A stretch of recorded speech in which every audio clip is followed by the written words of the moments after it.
Hello, friends. This is Dave Hurwitz, executive editor at ClassicsToday.com, here with random reviews from the Overflow Room.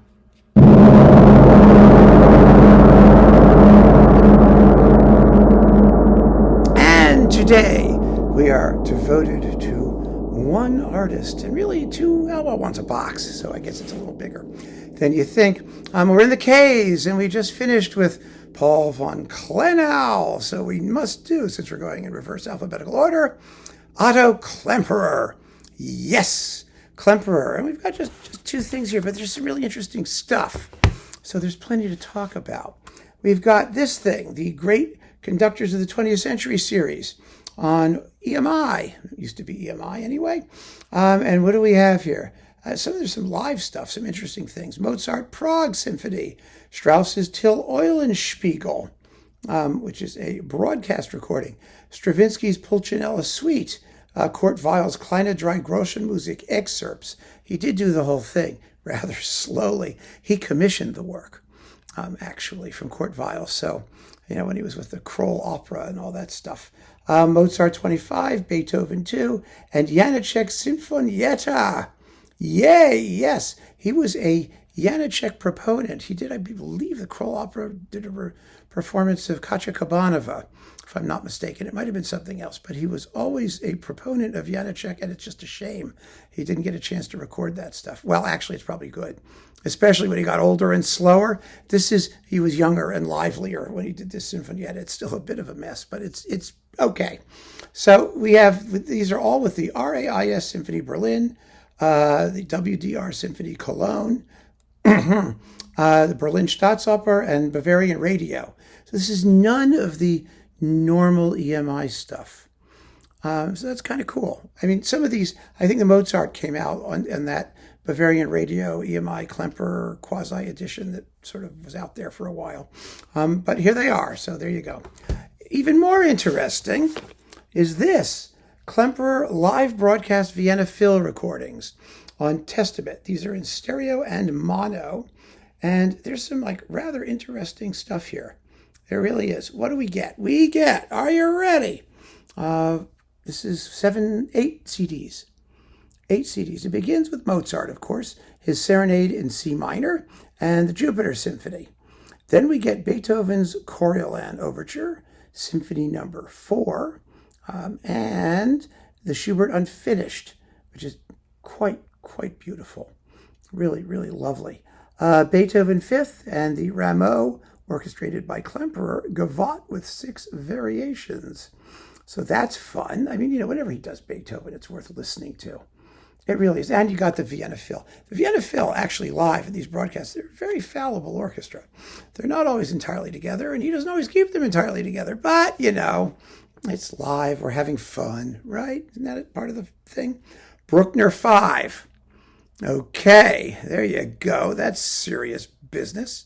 And it's, he was livelier than in his studio recording. Mahler 9. So that's a big deal.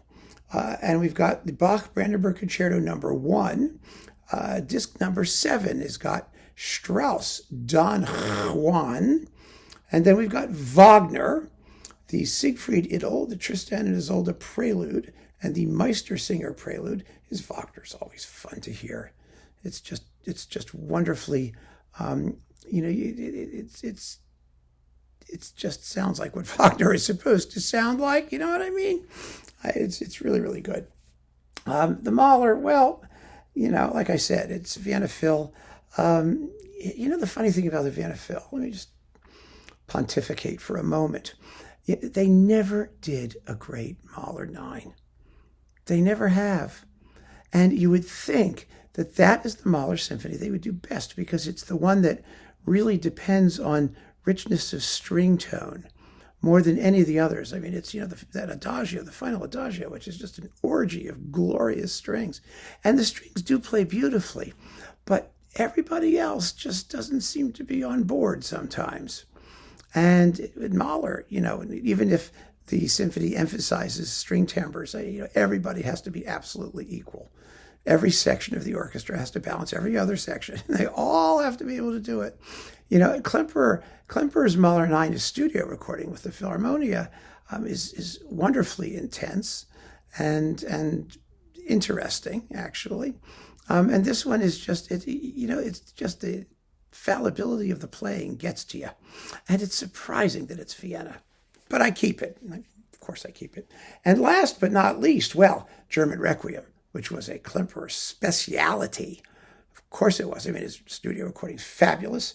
This one's really good, too. It's with Wilma Lipp, Eberhard Wächter, and the Singverein der Gesellschaft der Musikfreunde. And, I always like him hearing the German Requiem, so that's his interpretation of that was a sine qua non, a ne plus ultra, a sui generis, a habeas corpus. Just pick your Latin phrase and go with it. It was just unsentimental and strong and consoling and tasteful, and he just knew it. He just nailed it. So anyway, there you've got the Klemperer box with the Vienna Phil on Testament. 8 fun-filled broadcast recording CDs. So that's fun to have. And it's one of those, show your friends and make them jealous things.